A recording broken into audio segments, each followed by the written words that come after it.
Dacey, I suppose this one's a real disappointment, especially after Saturday. Just your thoughts on that defeat to Wingate?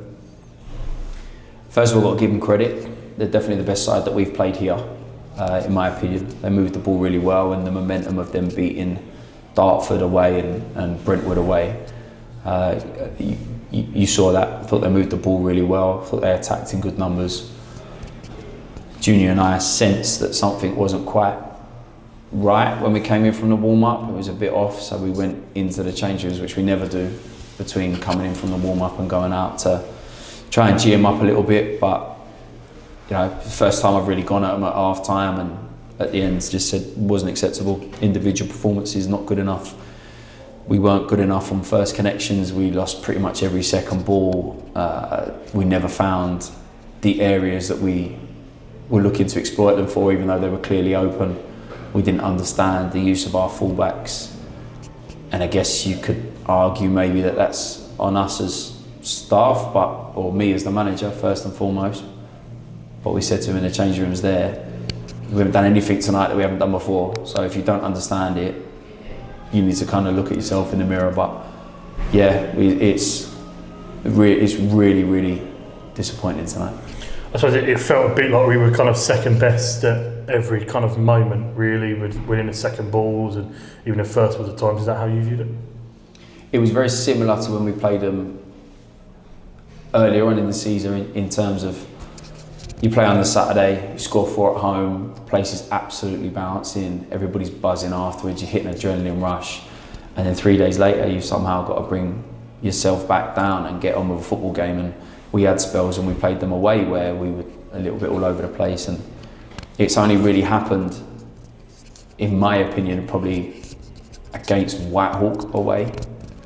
So yeah, it isn't one really where I will dwell on it too much. We'll watch it back, but I'm not sure we'll do that straight away. We have to concentrate on Saturday. But ultimately, I just think we, as a whole, completely let ourselves down from start to finish.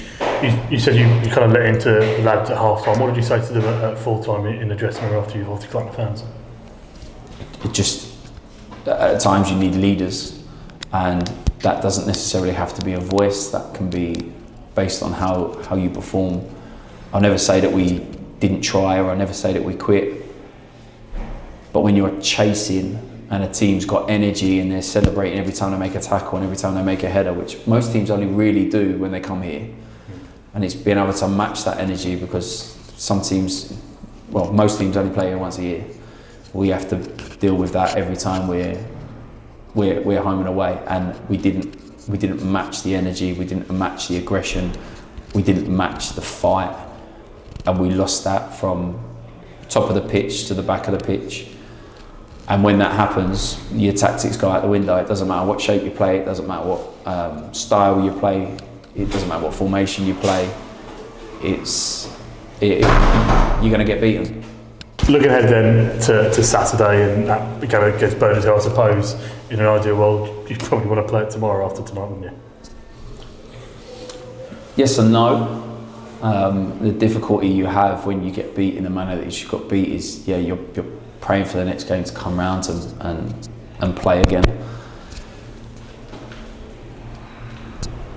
But at the minute, emotions are high, so all I kind of want to do is, I say to eat, have a shower and get myself to bed.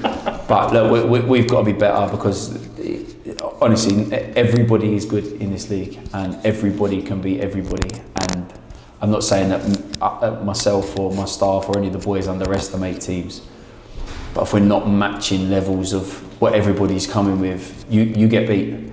You get beat. In my opinion, it's not often that tactically you win games. It comes down to part of that, and then your energy everywhere else. So we've said to the boys, moan now, moan in the changing rooms while you're showering, you're getting ready, go home. When you come in Thursday, they have to set the tone and they have to set the energy, and that's what our culture is based on. It all can't be, done by the staff. And the same with us, we've got to come back with a new energy and look to Burgess Hill, and then look to Cray Valley, and then look to hashtag, who are games that we feel that we can win and games that they'll feel that they can win. And if we're standing here in 10 days time with 3 wins on the bounce, you can kind of brush this one to the side. But terms of like the 8 or 9 games unbeaten, I know predominantly draws and the way that we played in some of those fixtures, today's a bad way to end that run. Perfect, Dacey. We'll leave it there. We'll catch up on Saturday afternoon. Thank you, mate.